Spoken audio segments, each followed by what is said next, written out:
My dear students, welcome to NK Baba chemistry classes. आज का हम जो टॉपिक्स रखा है वो है इलेक्ट्रोकेमिस्ट्री, विद्युत रसायन।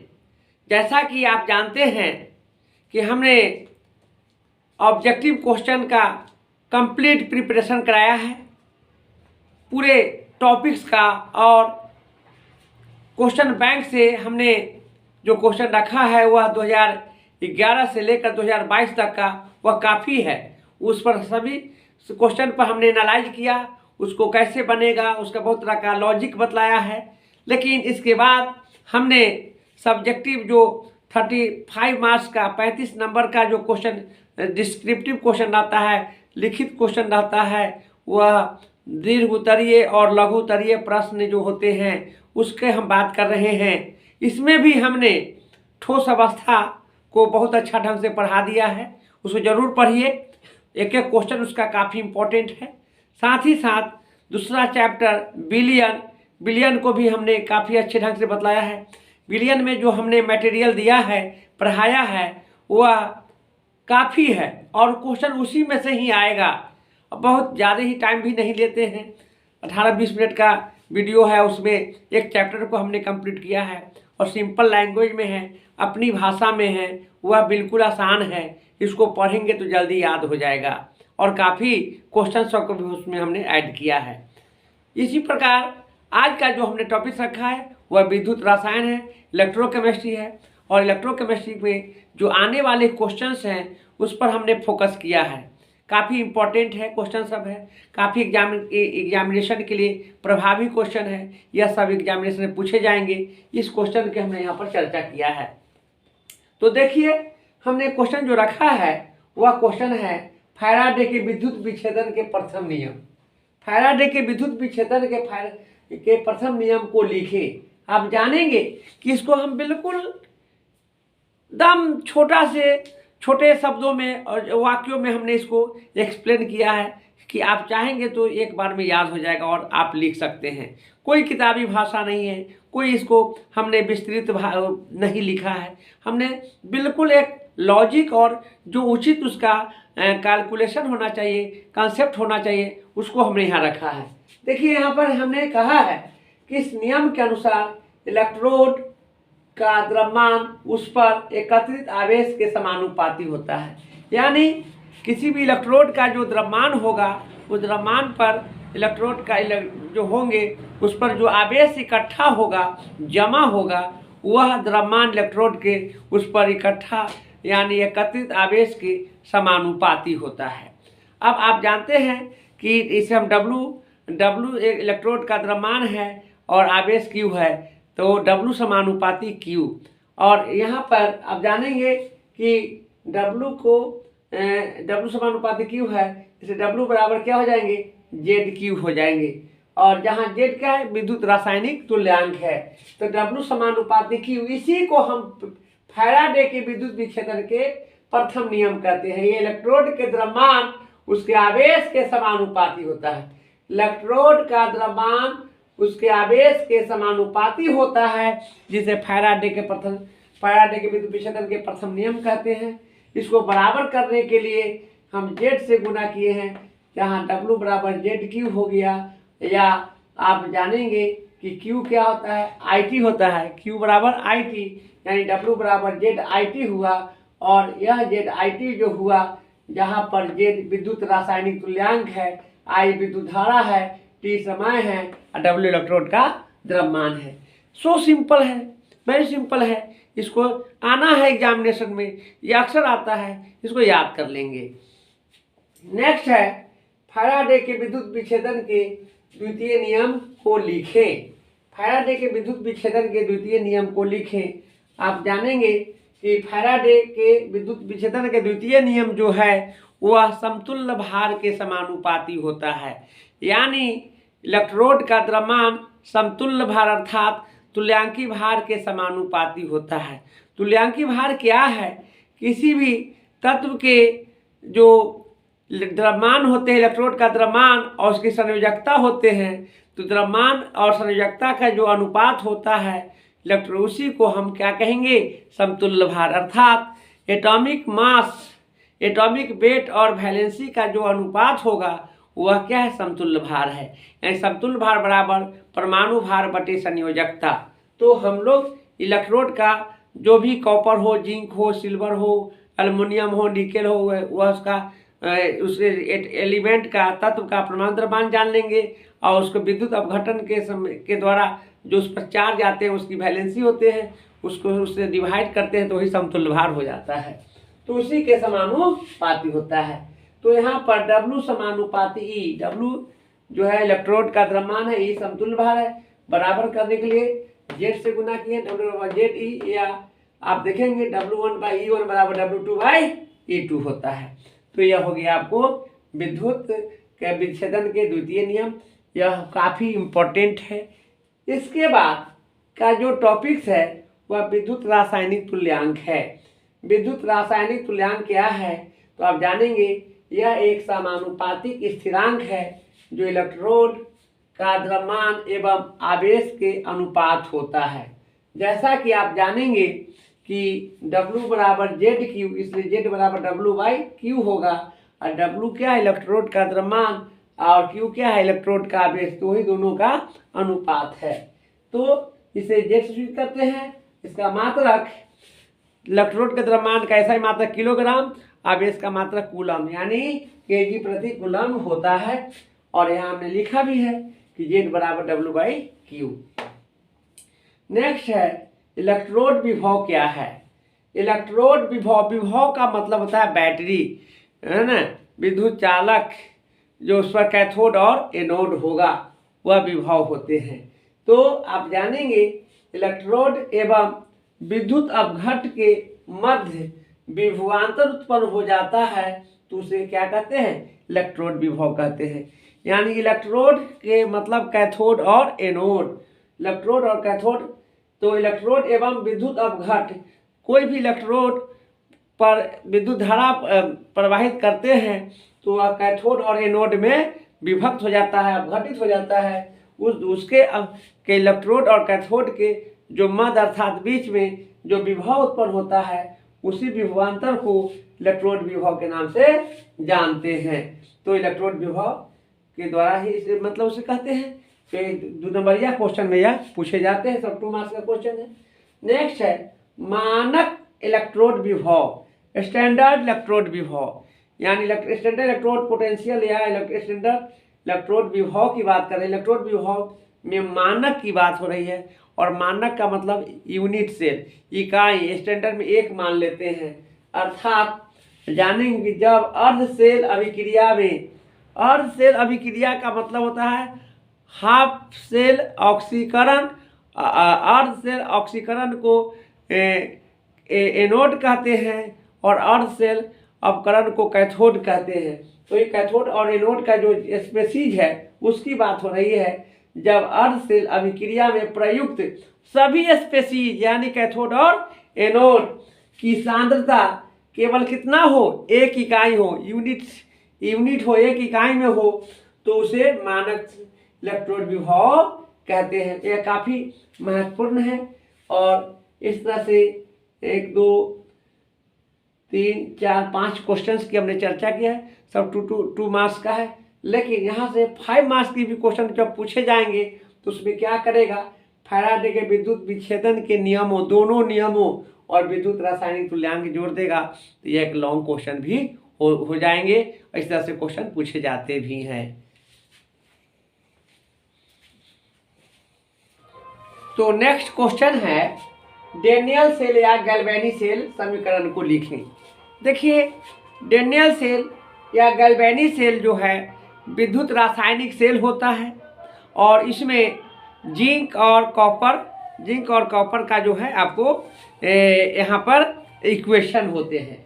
यानी जिंक सॉलिड स्टेट में होता है और कॉपर जो है एक्वस में होते हैं, और इस तरह से जिंक कन्वर्ट कर जाता है एक्वस में, और कॉपर जो है आपको सॉलिड में कन्वर्ट कर जाता है। यहाँ जिंक जो है आपको Zn इधर है रिएक्टेंट में है, और यह प्रोडक्ट में क्या हो गया, एक्वस हो गया। तो इलेक्ट्रॉन, जिंक में इलेक्ट्रॉन का लॉस हो रहा है और राइट साइड में हो रहा है, इसलिए जिंक ऑक्सीकरण का काम करता है। और कॉपर जो है लेफ्ट साइड में प्लस है, इसलिए लेफ्ट साइड में इलेक्ट्रॉन जुटेगा।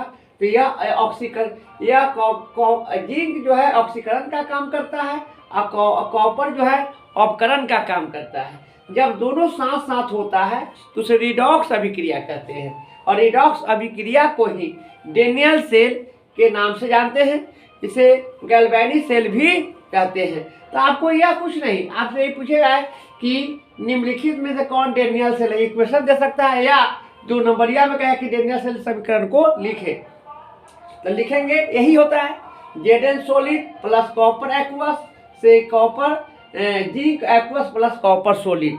यही सेल को गैल्वेनिक सेल या डेनियल सेल या वोल्टीय सेल के नाम से भी जानते हैं। तो ऐसे तो फाउंडेशन में पढ़ना ही है, लेकिन यहाँ पर आपको ये सेल इक्वेशन को रिप्रेजेंट करने की बात है, इसलिए यहाँ पर इसको रिप्रेजेंट करना है और यह इस तरह से क्वेश्चन पूछे जाते हैं। नेक्स्ट है सेल पोटेंशियल या सेल विभव क्या है। सेल पोटेंशियल, सेल विभव के ही इंग्लिश में क्या कहते हैं, सेल पोटेंशियल। यह भी क्वेश्चन पूछे हुए हैं, तो सेल पोटेंशियल करके पूछे या सेल विभव, बात एक ही है। तो आप जानेंगे कि कोई भी सेल में आपको एक कैथोड होते हैं और एक एनोड होते हैं। कैथोड जो होते हैं वो अपकरण का काम करता है, जबकि एनोड ऑक्सीकरण का काम करता है। तो यहाँ 2 सेल विभव के अंतर, कैथोड के सेल विभव एवं एनोड के सेल विभव के अंतर को सेल पोटेंशियल या सेल विभव के नाम से जानते हैं। तो यहाँ लिखा गया है कि कैथोड के विभव एवं एनोड के विभव के अंतर को सेल विभव कहते हैं। इसे वोल्ट में मापा जाता है। वोल्टा नामक वैज्ञानिक ने वोल्ट खोज किया था, इसलिए वोल्टीय सेल कहते हैं। इसे वोल्ट में मापा जाता है और इसे ई द्वारा सूचित किया जाता है। यानी सेल विभव हो गया किसका, कैथोड के विभव माइनस एनोड के विभव, इसी को सेल पोटेंशियल के नाम से जानते हैं। नेक्स्ट है प्रबलतम या सबसे अधिक ऑक्सीकारक पदार्थ कौन है। प्रबलतम ऑक्सीकारक पदार्थ या सबसे अधिक ऑक्सीकारक पदार्थ का जो गुण होता है वह फ्लोरीन में होता है। ये ऑब्जेक्टिव में कितने बार एग्जामिनेशन से पूछे गए, हमने ऑब्जेक्टिव पढ़ाया भी है, फिर भी यहाँ पर इम्पोर्टेंट पॉइंट होने का इसको हम ऑब्जेक्टिव में ही इसको हम आपको एक क्वेश्चन के रूप में कन्वर्ट किए हैं। फ्लोरीन होता है जिसे F2 से रिप्रेजेंट करते हैं। F2 न रख करके F भी रहेगा तो कोई दिक्कत नहीं होगा। नेक्स्ट है नाश समीकरण को लिखिए। देखिए नाश एक वैज्ञानिक का नाम है और नाश नाम वैज्ञानिक ने एक सेल इक्वेशन दिया, इसको 2 नंबरिया में केवल लिखा जाता है। प्रूफ करने की कोई ज़रूरत नहीं है, प्रूफ भी किया जा सकता है, लेकिन ये ऐसी कोई आवश्यकता ही नहीं है, पूछा जा सकता है, इसलिए हमने इसको रखा यहाँ पर। तो नाश नामक वैज्ञानिक ने बताया कि सेल विभव जो होते हैं वह आपको स्टैंडर्ड सेल विभव में से आपको कितने कैलकुलेट करके आया है 0.059/2 लॉग जिंक आयन की सांद्रता। देखिए यहाँ पर है जो ऑक्सीडेशन है, और जिंक आयन की सांद्रता बटे कॉपर आयन की सांद्रता, अर्थात जिंक के ऑक्सीकरण बटे अपकरण या ऑक्सीकरण विभव बटे अपकरण विभव या एनोड बटे कैथोड भी लिख सकते हैं। ये क्वेश्चन को रिप्रेजेंट करना है 2 मार्क्स का क्वेश्चन ये रहेगा। अच्छा क्वेश्चन है, इसको ध्यान में रखना है। नेक्स्ट है सेल स्थिरांक क्या है। देखिए किसी चालक का लंबाई और उस चालक के लंबाई जो होते हैं वायर तार, उसके अनुप्रस्थ काट का जो क्षेत्रफल होगा, उसी दोनों के जो अनुपात होते हैं उसे सेल स्थिरांक के नाम से जानते हैं।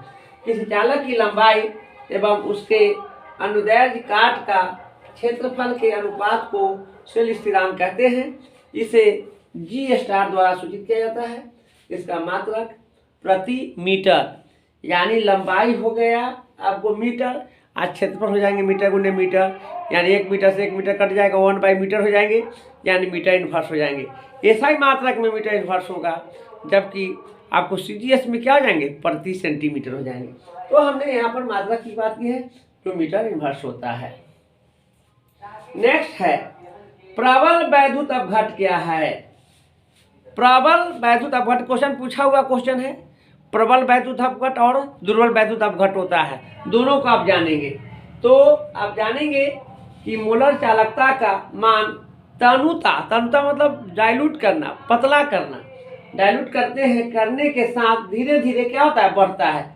जैसे जैसे आप जानेंगे कि मोलर चालकता को पतला विलयन में बदलते हैं तो उसकी चालकता में वृद्धि हो जाती है। वृद्धि होती है तो उसे ही प्रबल वैद्युत अपघट्ट कहते हैं। प्रबल मतलब स्ट्रॉन्ग, वैद्युत अपघट्ट यानी वैद्युत अपघटन कैथोड और इलेक्ट्रोड में अपघटित होने का जो रेट होगा वो अधिक होगा। इसी रेट को हम प्रबल वैद्युत अपघट्ट के नाम से जानते हैं। यहाँ पर आप जानेंगे कि रिलेशनशिप जो है वह मोलर चालकता बराबर सीमांत मोलर चालकता माइनस A√C, जहाँ C क्या है, सांद्रता है, यह क्या है, विद्युत अपघटन स्थिरांक है। और इसको C को जो है रूट हटाएंगे तो क्या हो जाएंगे, पावर चढ़ जाएगा। इसलिए लैम्डा m बराबर लैम्डा m नॉट AC के पावर 1/2। इस तरह से इसको हम लोग देखते हैं। तो नेक्स्ट क्वेश्चन है, दुर्बल वैद्युत अपघट्ट क्या है। दुर्बल का मतलब कमजोर होता है। एसिटिक अम्ल क्या है, दुर्बल अम्ल है। उसको जब वियोजित किया जाता है तो एसीटेट निगेटिव और हाइड्रोजन आयन पॉजिटिव में अपघटित हो जाता है। तो दुर्बल वैद्युत अपघट्ट क्या है, जब किसी इलेक्ट्रोड पर विद्युत धारा प्रवाहित किया जाता है तो आंशिक रूप से वह कैथोड और एनोड में अपघटित हो जाता है, तो उसी को क्या कहते हैं, दुर्बल वैद्युत अपघट्ट कहते हैं। देखिए यहाँ पर हमने बतलाया है कैसे वैद्युत अपघट्ट जो उच्च सांद्रता पर अल्प वियोजित होते हैं, यानी वियोजन की क्षमता कम होता है, अर्थात कैथोड एवं एनोड में वो अपघटित कम होते हैं। तो उच्च सांद्रता पर कैथोड एवं एनोड में वियोजन आपको अल्प में होते हैं, कम होता है, तो उसे अल्प वैद्युत अपघट्ट कहते हैं या दुर्बल वैद्युत अपघट्ट कहते हैं। अतः ऐसे विद्युत अपघट्ट के मोलर चालकता यानी लैम्बडा m में तनुता के साथ परिवर्तन वियोजन मात्रा में वृद्धि के कारण होती है। तो इस तरह का जो अपघट्ट होता है उसे दुर्बल वैद्युत अपघट्ट के नाम से जानते हैं। एग्जाम्पल के रूप में आप देख सकते हैं एसिटिक अम्ल होगा, क्या होगा, एग्जाम्पल लिख सकते हैं। एग्जाम्पल हो जाएंगे CH3COOH, एसिटिक अम्ल। यह इसका जो वियोजन क्षमता होता है उच्च सांद्रता पर कम वियोजित होता है, इसलिए यह क्या है, यह है दुर्बल वैद्युत अपघट्ट होते हैं। नेक्स्ट है कोलोराउस का नियम। कोलोराउस का नियम जो होते हैं वह क्या है, इस बात को जानेंगे। कोलोराउस एक वैज्ञानिक का नाम है जिन्होंने बताया कि कैथोड के सीमांत मोलर चालकता एवं एनोड के सीमांत मोलर चालकता के कुल योग इलेक्ट्रोड के सीमांत मोलर चालकता के बराबर होता है। किसका, कैथोड के सीमांत मोलर चालकता एवं एनोड के सीमांत मोलर चालकता का योगफल इलेक्ट्रोड के सीमांत मोलर चालकता के बराबर होता है, तो उसे कोलोराउस का नियम कहते हैं। कोलोराउस का नियम देखिए, यह तो है नियम, लेकिन यह एग्जामिनेशन में अभी तक कम पूछा है, लेकिन इस बार एक जो है आपको एग्जाम्पल पूछा है, इससे जाहिर होता है कि यह भी इम्पोर्टेंट है, पूछा जा सकता है, एक अच्छा क्वेश्चन है, इसको ध्यान में रखेंगे। एग्जाम्पल के रूप में आप देख सकते हैं जैसे सोडियम क्लोराइड, यानी सोडियम क्लोराइड की बात करते हैं हम, यानी सीमांत मोलर चालकता जो है इसका, सोडियम क्लोराइड का, NaCl का, यह जो होगा आपको सोडियम कैथोड पर और क्लोराइड जो है एनोड पर अपघटित होते हैं, Cl मोलर चालकता जो है लैम्डा MCl का योगफल जो है वह NaCl के बराबर होता है। यह किताब में किताब में इसका लिस्ट दिया है, इसका कुछ वैल्यू, तो उसके लिए कोई ज़रूरत नहीं है आपको। इस बार क्वेश्चन पूछा है कि NaCl का मोलर क्लोराउस का नियम में क्या होता है, तो आप जानेंगे कैथोड और एनोड के सीमांत मोलर चालकता का योग होगा या Na प्लस और Cl माइनस के योगफल जो होते हैं NaCl इलेक्ट्रोड के सीमांत मोलर चालकता के बराबर होता है। नेक्स्ट है फैराडे स्थिरांक का मान कितना होता है। देखिए एक फैराडे का मान 96,500 कूलम होता है, याद रखेंगे, कई एक बार पूछा है। और प्रूफ करके भी बताया जा सकता है कि फैराडे स्थिरांक बराबर आवोगाद्रो की संख्या इनटू इलेक्ट्रॉन पर आवेश, यानी 6.02 × 1023 प्रति मोल इनटू आपको हो जाएंगे 1.60 इंटू 10⁻19 कूलम और होते हैं। तो ये दोनों का जो मल्टीप्लाइड कर देते हैं तो अप्रॉक्सीमेटली 96,500 के बराबर होता है। ऐसा है। यहाँ एक क्वेश्चन और रखा गया है कि अपकरण अभिक्रिया, अपकरण जब लेफ्ट साइड इलेक्ट्रॉन जुड़ता है तो अपकरण होगा, यह दिया हुआ है में कितने फैराडे स्थिरांक होंगे। एक बार जानेंगे कि जितना चार्ज होगा उतना फैराडे होगा। यदि यहाँ पर 3 प्लस है तो 3 फैराडे होगा, 2 प्लस वाला रहता तो 2 फैराडे, 1 प्लस रहता तो 1 फैराडे, 4 प्लस रहता तो 4 फैराडे, तो ही 3 वो है 3 फैराडे हो जाएंगे, या 3 इंटू 96,500 कूलम के बराबर होगा। नेक्स्ट है प्राथमिक सेल क्या है। प्राथमिक सेल क्या है, यानी वैसा सेल जिसका एक ही बार उपयोग हो, जिसका उपयोग होने उस सेल में जो केमिकल होगा जो यूज के बाद उसको रिचार्ज और रीयूज नहीं होता है, तो उस तरह के सेल को हम क्या कहते हैं, प्राथमिक सेल कहते हैं, प्राइमरी सेल कहते हैं। वैसे सेल जिसमें अभिक्रिया केवल एक बार होती है तथा कुछ समय तक प्रयोग के बाद बैटरी निष्क्रिय हो जाता है, डेड हो जाता है, इनर्ट हो जाता है एवं पुनः उपयोग एवं चार्ज नहीं होता है, तो उसे प्राथमिक सेल कहते हैं।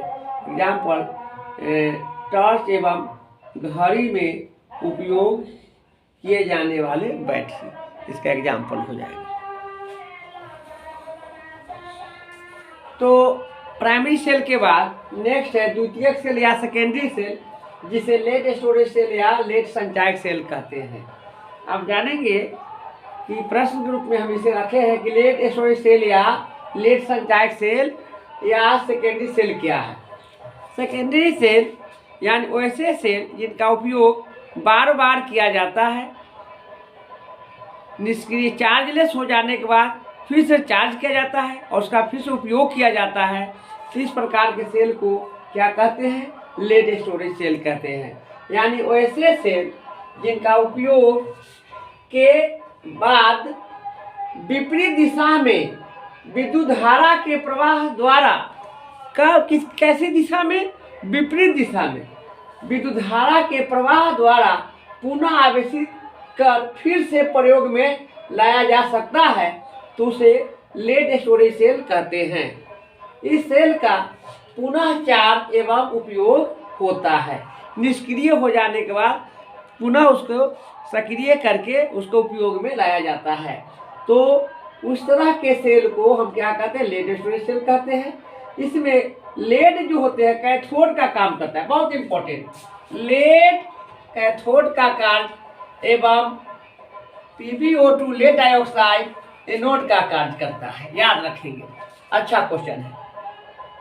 इसके बाद है ईंधन सेल क्या है, यानी ऐसे सेल जिसमें ऑक्सीजन कैथोड एवं हाइड्रोजन एनोड, ऑक्सीजन किस पर, कैथोड एवं हाइड्रोजन एनोड का कार्य करता है, तो उसे ईंधन सेल कहते हैं।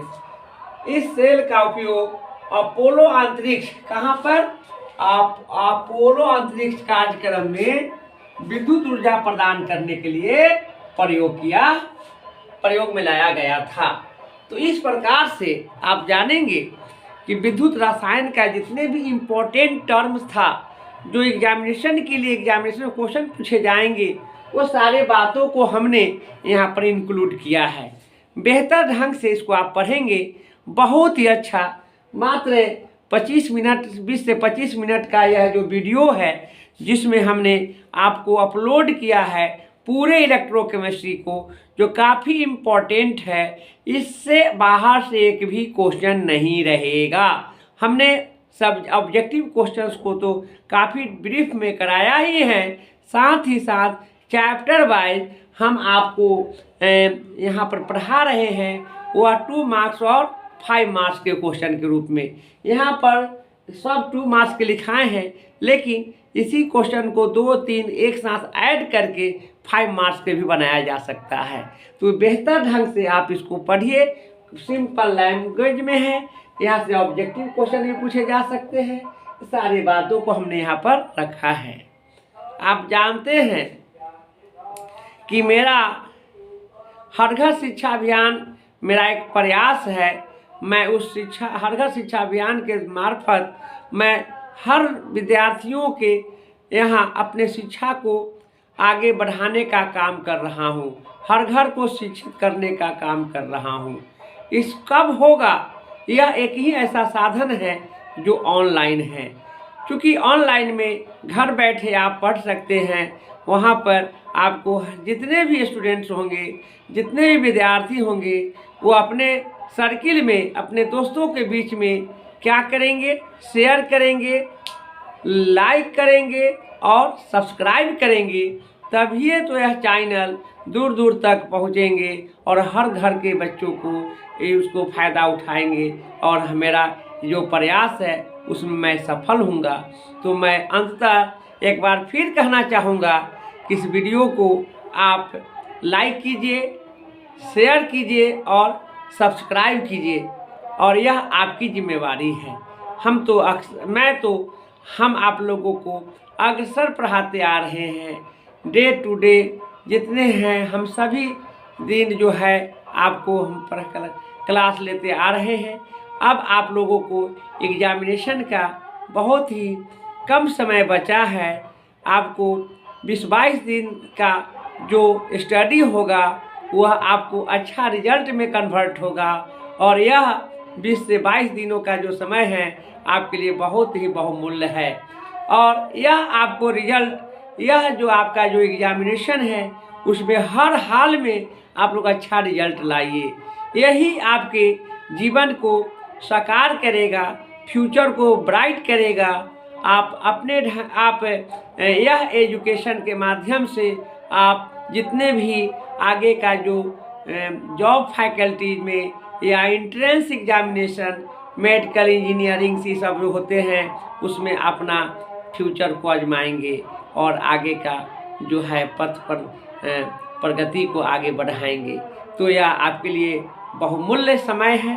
इस बहुमूल्य समय को आप 20 से 25 दिनों के बीच में अध्ययन में लगाइए और अच्छा से अच्छा रिजल्ट पाइए, ताकि आपको आने वाले समय में एक गवर्नमेंट जॉब के प्रति आप लोगों का प्रयास हो और उसमें सफलता पाइए।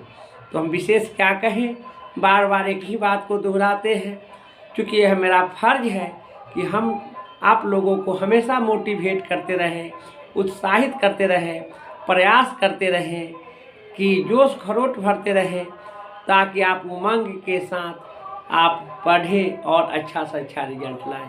यह मेरा फर्ज है, मैं निभा रहा हूँ। आप भी अपने दायित्व को निभाइए। अपने दायित्व को निभाने का मतलब यह है कि पढ़िए, मन लगा के पढ़िए और अपने दोस्तों के बीच, सर्किल में, सब जगह इस चैनल को आगे बढ़ाइए।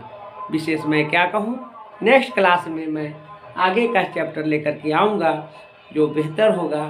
यानी मेरा यह टारगेट है 16 चैप्टर 16 दिन, जिसमें आज तीसरा चैप्टर हमने समाप्त कर दिया है।